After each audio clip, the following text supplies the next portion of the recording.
नमस्कार, future express में आप सभी का स्वागत है। मैं हूँ वीरेंद्र कुमार और सेशन के मध्य में सोमवार के दिन और क्या अप्रोच हो आपकी निफ्टी बैंक पे, इंडिसेस के साथ साथ स्टॉक फ्यूचर्स पे, ऑप्शंस पे, सब पे करेंगे बात। हमारे साथ आज मौजूद होंगे रुचित जैन। रुचित से करेंगे बात, लेकिन उससे पहले अगर आप इंडिसेस को देखें तो उस सीज फायर के बाद वो जो एक जियोपॉलिटिकल टेंशंस बाजार के ऊपर हावी थी और बहुत सारे न्यूज़ को आई थिंक ट्रेड डील्स सब ने बाजार को एक कंफर्ट दिया और we are at almost at day high. Nifty bank almost at day high, Nifty IT almost at day high. बहुत सारे कंपोनेंट्स थे, बाजार को कंफर्ट मिलेगा। स्पेशली यूएस अगर आप देखें, वहां से जो दो प्रकार की खबरें निकल के आई थी, चाइना और यूएस की ट्रेड डील, ट्रंप के फार्मा को लेकर टिप्पणियां, फार्मा को उसने बैकफुट रखा, लेकिन आईटी को उसने एक स्ट्रॉन्ग स्विंग प्रोवाइड किया। मार्केट्स एट डे हाई, लेकिन जब बाजार डे हाई पर है, मैं थोड़ा सा आपको एक बात से थोड़ा सा और अवगत करा दूं। शायद आपको थोड़ा सा दुखी भी आप हो कि अभी कुछ देर पहले एक फ्लैश आया भी था स्क्रीन पे कि विराट कोहली ने आखिरकार एक लंबी पारी खेलने के बाद टेस्ट क्रिकेट को अलविदा कह दिया है। और अब से कुछ देर पहले ये खबर आई और ये संभावित लग भी रहा था। तो कुल मिला के अगर आप देखें तो 15 साल का वो स्वर्णिम करियर उसको आज उन्होंने अलविदा कह दिया टेस्ट क्रिकेट को। अब सफ़ेद ड्रेस में विराट कोहली नजर नहीं आएंगे। लगभग आप समझ लीजिएगा कि 9230 रन वेस्ट इंडीज़ के साथ उन्होंने अपने करियर की स्टार्ट की थी 2011 में, जून में। और उसके बाद आज फाइनली मेरे ख्याल से जो सिडनी का मैच हुआ वो उनका लास्ट मैच हुआ। उसके बाद अब उन्होंने टेस्ट क्रिकेट को अलविदा कह दिया है। तो ये बड़ा अपडेट, विराट कोहली ने टेस्ट क्रिकेट को अलविदा कह दिया। खैर, मैं आता हूँ इंडिसेस पे लौट के और निफ्टी बैंक क्या कर रहे हैं उस पर बात करते हैं और मॉर्निंग में किस अप्रोच से बातचीत हुई थी उसको भी लेकर बात करते हैं। देखिए, सुबह मेरा क्लियर व्यू था। एक कंजेशन जोन, हर्डल जोन, वो है 24,500 और लगभग 24,467 की ट्रैजेक्टरी। RS1 स्क्रीन पे लेकर आइएगा। आज डर नहीं था, देखिए इस बात का डर नहीं था क्योंकि हमारे पास एक क्लियर कट थ्रेशोल्ड पॉइंट था। न्यूज फ्लो बेटर था। जो चीज ड्यू थी, जिस कारण से वो कारण नहीं था। The moment you will sustain about 367, 456, you will get a swing towards 523 and 523. अगर ये जोन कट गया तो यकीन मानिए वो 24,500 के कॉलाइटर्स के ऊपर टिकना, that technical breakout will give you 621, 683 and 733। Frankly speaking 733 अब आ चुका है मेरा लास्ट टारगेट। लास्ट जो लेवल बोला था वो आ चुका है स्क्रीन पे और आप देख रहे हैं कि पिछले कुछ समय से हम 733, 746 इस ट्रैजेक्टरी को पार नहीं कर पा रहे हैं। देखिए, अब यहां से आगे चलते हुए क्या लेवल और नजर आ रहा है, हम क्या ऐड कर सकते हैं, जरा सुनिएगा आराम से। मैं उसके बाद रुचित पे आऊंगा। अब जरा स्टैट्स का परिवर्तन देखिए आप किस प्रकार का है। अब आप ऑल टुगेदर एक डिफरेंट जोन में आ चुके हैं, जिसे जोन को आप कहेंगे a zone above 24,500, a zone below 25,000। अब आप दूसरी ट्रैजेक्टरी में आ गए हैं। इस ट्रैजेक्टरी में हो क्या रहा है? ऑल कॉल राइटर्स 25,000, जो कि बहुत सुखद माहौल में उनके लिए जो था शॉर्टिंग, उसमें वो जो बेच के गए थे कॉल, वो अब कवर करते हुए 65 लाख का आउटस्टैंडिंग हुआ 25 पे, 24,900 पे ठीक है, और 24,800 पे कॉल कंसेंट्रेशन। देखिए, राइटिंग कहीं पर हो रही है ना, तो अब है 24,800 पे। ये कॉल राइटर आके ग्रिप ले रहा है, वो ये कह रहा है कि that's enough for the day, अब इसके ऊपर नहीं। तो थोड़ा सा रिस्पेक्ट उसको देते हैं। और पुट राइटिंग कहां पे हो रही है? सबसे स्ट्रॉन्ग पुट राइटिंग अगर कन्विक्शन के साथ हो रही है तो वो है 24,500 क्लस्टर पे, यानी वो जो 523 का ब्रेकआउट आया वो उसको रिस्पेक्ट दे रहा है। फ्रेंकली स्पीकिंग, इन स्टैट्स के मुताबिक the best part of the day जा चुका है। अगर आप एक डे ट्रेडर हैं, आपने 436, 523 के ब्रेकआउट को खेला है, the best part of the day already जा चुका है। बट स्टिल, अगर मैं कुछ देर के लिए इन आंकड़ों को दरकिनार करके सिर्फ टेक्निकल स्पेसिफिकेशन पे आऊं तो एक लेवल नोट करके रखिएगा। Chances of hitting approximately 24,854 and 833 लिख के रखिएगा। 833, 854 हो सकता है। 833, 854। अब आप पूछेंगे जनाब वो क्या? वो है दिसंबर सेकेंड वीक का स्विंग हाई, वो पॉसिबल है। वैल्यू एट रिस्क कितनी रखें? अगर मैं डे ट्रेडर हूं, मान लीजिए मैं अभी भी लेके खड़ा हूं प्रॉफिट, मैं कहता हूं अभी मैं डटा रहूंगा, आपने जो बोला 831, 854 के लिए वेट करूंगा, एक वैल्यू एट रिस्क रखना अगर आपको है तो याद रखिएगा नॉट मोर देन 671। 24,671, 24,670, उससे नीचे आपका स्टॉप लॉस नहीं होना चाहिए, यानी value at risk hardly 50 point, उस बात के चांसेस लगते हैं। और नाउ अगर आप एक पोजिशनल ट्रेडर हैं तो logically your stop loss will come at a threshold point, वही 24,500, उसके थोड़ा सा नीचे, क्योंकि अब बाजार ने, अब निफ्टी ने अपनी ट्रेजेक्ट्री को बदल लिया है, जिस ट्रेजेक्ट्री को आपने मेंटेन किया और जिस ट्रेजेक्ट्री का लो था 20 डे में। निफ्टी से बाहर निकलते हैं। Nifty bank it's 55,168। मैंने क्लियर सुबह अप्रोच की। देखिए निफ्टी बैंक को ना गिफ्ट निफ्टी की तुलना में तोल मोल के बोलना बड़ा मुश्किल होता है। पहली बात तो ये, निफ्टी बैंक में कौन ठीक करेगा कौन ठीक नहीं करेगा।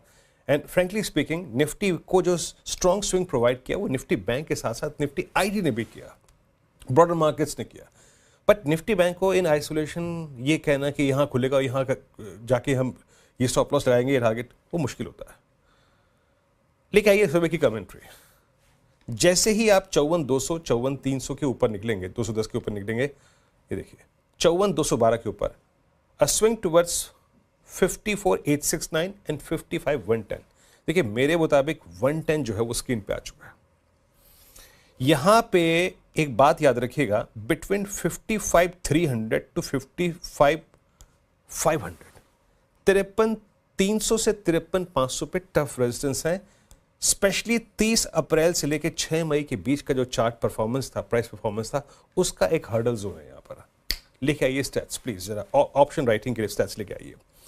ऑप्शन राइटिंग के स्टैट्स कहते हैं कि 55,500 का कॉल राइटर कंफर्टेबल हालांकि नहीं है, but still hold substantial OI of 9.62 lakhs।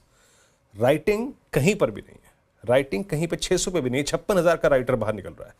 सो अगर आपको इन स्टैट्स के मुताबिक देखें तो 55,000 पे स्ट्रॉन्ग पुट राइटिंग, 18 लाख का आउटस्टैंडिंग ओआई। एक बात याद रखिएगा, एक रीजनेबल स्टॉप लॉस अगर कहीं पर आता है तो वो आता है 54,840 पे, और अगर ये 55,300 के जोन को काट गया तो याद रखिएगा पड़ाव इसका अगला वही है 56,000। हम बात कर रहे हैं थोड़ा डे ट्रेडर के प्रोस्पेक्टिव की, उसे क्या करना चाहिए क्या नहीं करना चाहिए। अदरवाइज अगर ये 54,840 की ट्रेजेक्ट्री को निकाल अगर होल्ड कर रहा है तो नेक्स्ट डेस्टिनेशन इज 55,800 और 56,000 as per this stats. Nifty पर कमिंग बैक टू निफ्टी, आपके पास एक विकल्प ये भी है कि यहां पर 733 पे सब्सटेंशियल प्रॉफिट बुक कर लीजिए या फिर आधा प्रॉफिट बुक कर लीजिए, आधे को 671 के स्टॉप लॉस के साथ रखिए और बतौर पोजिशनल ट्रेडर कमिटेड रहिए, और इंट्राडे के जो मैक्सिमम टारगेट्स हैं वो 833 854 के जोन में आ सकते हैं। रुचित से बात करते हैं। रुचित, मैंने स्टैट्स देखे, चार्ट्स देखे, उस पर टिप्पणी करी, and specially that contribution and thrust generated by Nifty IT, वो निफ्टी को डेफिनेटली एक एज दे रहा है वर्सेस निफ्टी बैंक। अब मेरे ख्याल से स्पेशली 9:30 के बाद आपकी अप्रोच इंडस्ट्रीज पे क्या है इस वक्त? Very good afternoon. Approach positive है इंडेक्स में, क्योंकि आज के ट्रेडिंग सेशन के पहले अगर हम देखें पिछले कुछ दिनों में लगभग 12 ट्रेडिंग सेशन का कंसोलिडेशन हमारे मार्केट्स में हुआ था, और जो पूरा कंसोलिडेशन पिछले 11-12 ट्रेडिंग सेशन से था वो 24,550 के आसपास था। उसके नीचे था इनफैक्ट जो 61.8% रिट्रेसमेंट लेवल था पिछले पूरे डाउन ट्रेंड का। वो 61.8% रिट्रेसमेंट काफी इंपॉर्टेंट रेजिस्टेंस था जो आज सरपास हुआ है, और रेजिस्टेंस सरपास होने के बाद में आप अगर जैसे आपने बताया कि जो मोमेंटम है वो हेवीवेट्स में काफी अच्छा है। एक तो banking NBFCs banking bank Nifty index में 20 डे के सपोर्ट से मूव का रिजम्पशन किया है, और सेकेंडली जो अब तक बड़ा अंडर परफॉर्मर रहा था आईटी स्पेस। सो आईटी में काफी सारे जो कंसर्न्स थे यूएस के ट्रेड वॉर को लेके वो कहीं ना कहीं कम हुए, और वो 50 दिन के मूविंग एवरेज के रेजिस्टेंस आईटी ने सरपास किया है।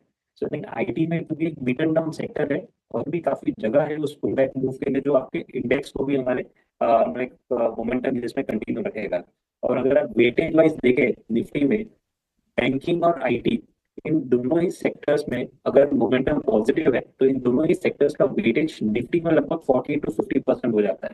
तो आपका 48 to 50% वेटेज वाले जो स्टॉक्स है उनमें आउटलुक पॉजिटिव है, मोमेंटम पॉजिटिव है, तो वो आपके जो उसके कारण हम इंडेक्स में मूव कंटिन्यू रहते हुए देख सकते हैं। 24,850 के आसपास हम इनिशियली एक्सपेक्ट कर रहे हैं जो हम लोग दिसंबर के हाईज है, और एक बार 24,850 के लेवल्स निकल जाते हैं सो नेक्स्ट स्विंग हाई सीधा 25,200 के आसपास है। तो अगर आप पोजिशनल ट्रेडर है तो 25,200 के एम रख सकते हैं। और नियर टर्म एकदम अगर आप एक दो ट्रेडिंग सेशन के लिए देख रहे हैं तो 24,850 तक के लेवल्स हमें एक्सपेक्ट करने चाहिए। ये हो गया निफ्टी बैंक पर आपका व्यू। अब आते हैं रुचित आपके तीन ट्रेड्स पर। क्या पिक कर रहे हैं आपके 3 स्टॉक स्पेसिफिक आइडियाज? स्पेसिफिक में सबसे पहला पिक मतलब रहेगा आज लार्सन एंड टुब्रो एलएनटी में खरीदारी की सलाह। नंबर्स के बाद में फ्राइडे के ट्रेडिंग सेशन में बहुत ही अच्छे वॉल्यूम्स के साथ में इसने अपने 200 डेमा को ऊपर ब्रेकआउट देके उसके ऊपर क्लोजिंग किया था। आज फॉलो मूव भी काफी स्ट्रॉन्ग है, तो ये हमें लग रहा है कि अप मूव कंटिन्यू रखेगा। करंट लेवल्स पे 3500 के नीचे स्टॉप लॉस रखे यहाँ पे खरीदारी की सलाह है। 3700 के स्टॉप लॉस के लिए, 3700 के टारगेट के लिए। और आईटी क्योंकि काफी दिनों बाद में ये 50 डेमा का ब्रेकआउट आया है और हम नो अच्छी जगह यहाँ पे आईटी में अभी भी है, तो 2 स्टॉक्स आईटी स्पेस में से रहेंगे जो खरीदारी की सलाह है। सबसे पहले तो एलटीएम माइंट्री, जहाँ पे आज एक कंसोलिडेशन का ब्रेकआउट है। सो एलटीएम माइंट्री में 4700 के स्टॉप लॉस के साथ खरीदारी की सलाह है 5000 के टारगेट के अराउंड के लिए। और नो मिड कैप आईटी में से टाटा एलेक्सी के चार्ट स्ट्रक्चर्स अच्छे हैं, जिसने आज यहाँ पे भी आज स्विंग हाई के ऊपर स्टॉक ने ब्रेकआउट दिया है, वॉल्यूम्स भी अच्छे हैं, आरएसआई में भी पॉजिटिव क्रॉसओवर्स है। अगर आप डेटा भी देखेंगे तो डेटा सेटअप्स भी इसमें पॉजिटिव लग रहे हैं। तो 5850 के नीचे स्टॉप लॉस के साथ टाटा एलेक्सी में खरीदारी की सलाह है 6150 के अराउंड के टारगेट्स के लिए। ओके, तो आपके ये ट्रेड्स हो गए। टाटा एलेक्सी को आपने पिक किया। तीनों ट्रेड्स डायरेक्टर साहब एक एक करके दिखाइएगा स्क्रीन पे। और रुचित का एलएनटी फ्यूचर्स 3700 का लक्ष्य यहाँ पे करीब 3584 पर ट्रेड करता हुआ। अगला ट्रेड आएगा यहाँ पर एलटीआई माइंट्री मिड कैप आईटी में करीब 5000 का लक्ष्य 4781 पर ट्रेड करता हुआ। और third one it's Tata Elxsi करीब 5970 पर ट्रेड करता हुआ 6150 के लक्ष्य के लिए बाय करें। Nifty holding itself at higher levels, अपने आप को ऊपरी स्तरों पर टिका कर रखा हुआ है। पैटर्न जिससे बाहर निकल के आया है, देखिए एक होती है पैटर्न, एक होता है डेटा। डेटा होता है जो आप करंट मोमेंटम चल रहा है उसको समर्थन करते नहीं करते, आप उस डायरेक्शन में पार्टिसिपेट करना चाहते हैं करना चाहते हैं, वो है स्क्रीन पे। सो उस टिप्पणी को याद रखिएगा। दिसंबर swing high 834 854 looks possible, but value at risk कितनी रखनी है 670। अब एक ब्रेक लेते हैं। ब्रेक के बाद जब लौटेंगे तो बात करेंगे पिडिलाइट की मैनेजमेंट से, नंबर्स आए, नंबर्स कैसे रहे, और थोड़ा इस पर बातचीत करेंगे।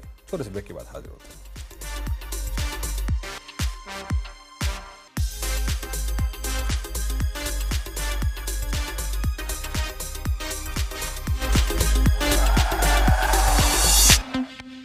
ब्रेक के बाद कार्यक्रम में आपका फिर से स्वागत है।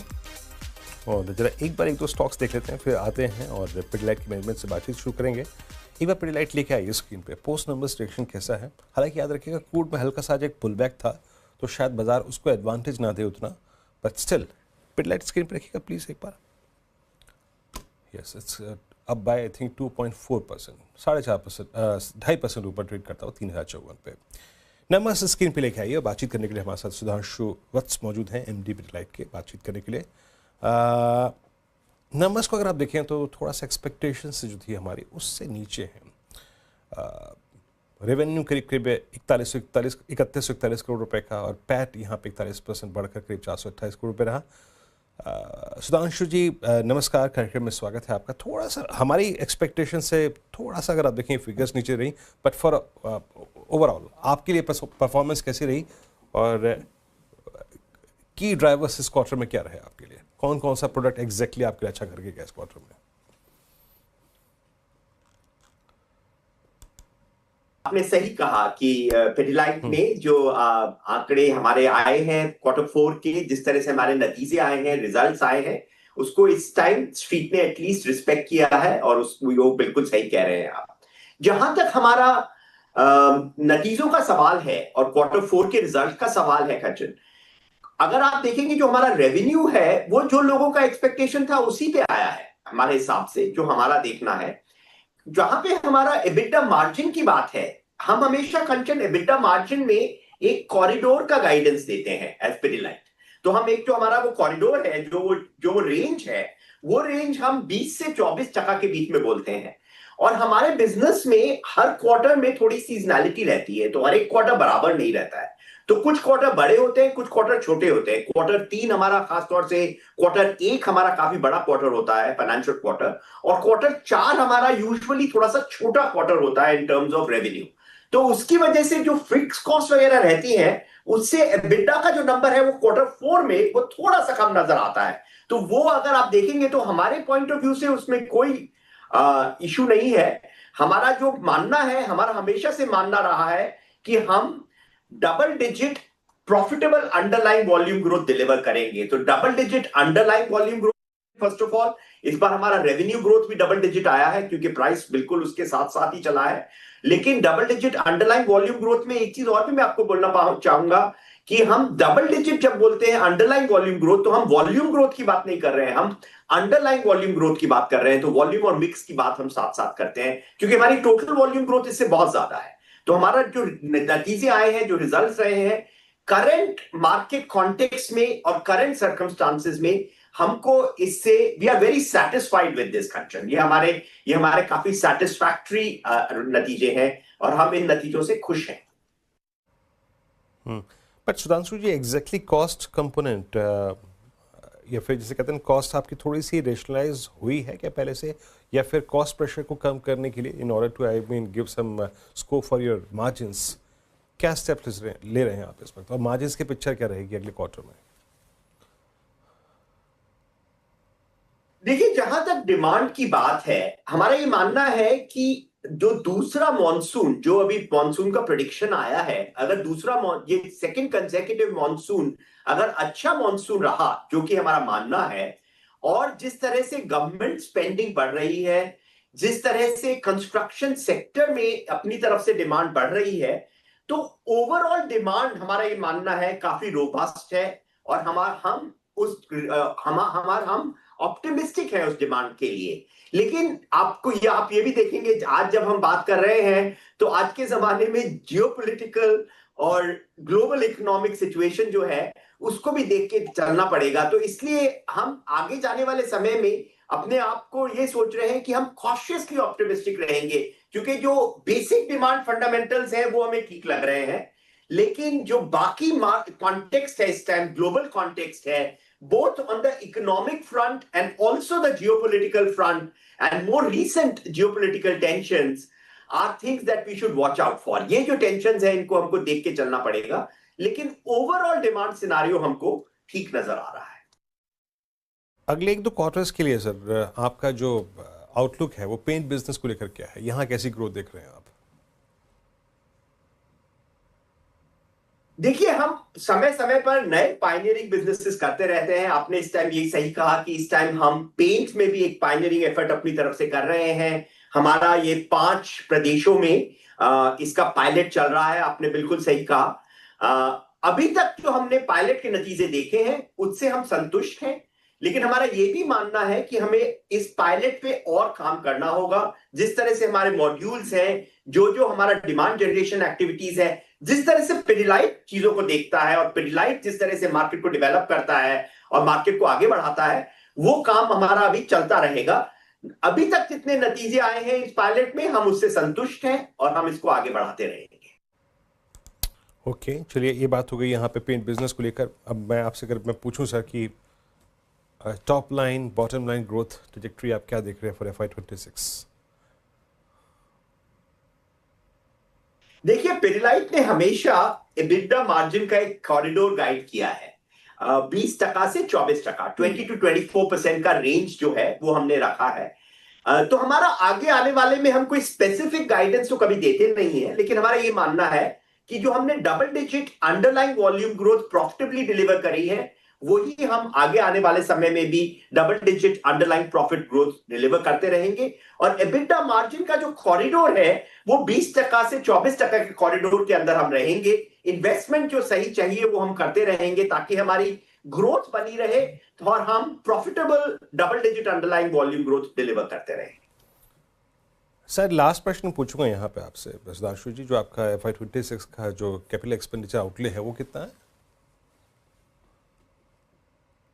तो हमारे कैपेक्स तो समय समय से चलते रहते हैं, चाहे वो कैपिटल एक्सपेंडिचर हो, चाहे वो ऑपरेशनल एक्सपेंडिचर हो। लास्ट क्वार्टर में आपने देखा कि हमने डॉक्टर फिक्सिट पे हमारा नया कैंपेन लॉन्च किया अमिताभ बच्चन के साथ, और उसके साथ 360 डिग्री कैंपेन भी था। उसमें हमने बेसिकली हम इंडिया इंग्लैंड सीरीज में भी हम थे, जो आपका DRS था उस पे, और KBC में भी हमारा डॉक्टर फिक्सिट एक्सपर्ट सवाल था उस पे।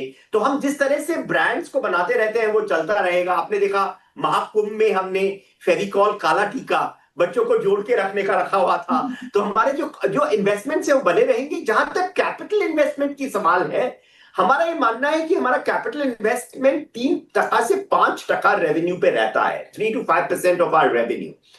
वही रेंज हमारा कैपिटल एक्सपेंडिचर पे आगे भी रहेगा, चाहे वो कैपिटल एक्सपेंडिचर कैपेसिटी बढ़ाने के लिए हो, चाहे वो कैपिटल एक्सपेंडिचर नए प्रोडक्ट्स के लिए हो, तो उसी में हमारा वो ध्येय रहेगा। सुशांत जी, बहुत बहुत शुक्रिया आप इस कार्यक्रम में शामिल हुए, नंबर्स पे और नेक्स्ट क्वार्टर के लिए अपना outlook for top line bottom line सब शेयर किया आपने। बहुत बहुत शुक्रिया and best of luck for next quarter. Pidilite screen पे लेके आइएगा, एक 4 अपडेट ले लेते हैं यहाँ पे। पेडिलाइट एग्जैक्टली क्या कर रहा है? पेडिलाइट 3050 पे जहाँ जो गैप अप मिला, पैटर्न अच्छी है बट एक ब्रेंट क्रूड भी रखिएगा, बट जो नया थ्रेशोल्ड पॉइंट है वो थोड़ा याद रखिएगा, दूर है। Ruchit 3080 3100 looks difficult, bit difficult for Pidilite.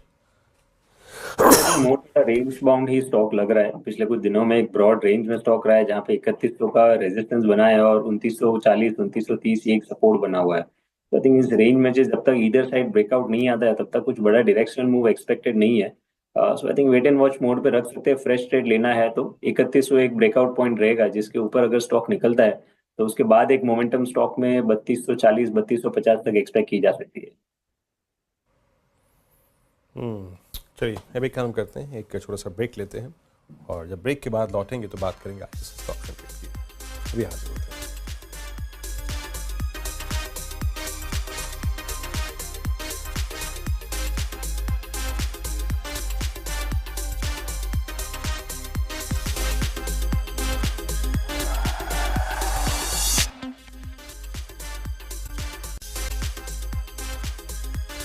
चलिए अब स्वागत है कार्यक्रम आपका एक बार फिर से। अब ऑप्शन ट्रेड पिक कर लेते हैं यहाँ पर। बताइए रुचित, ऑप्शन ट्रेड में क्या पिक कर रहे हैं? कोई स्टॉक ऑप्शन आप इसमें?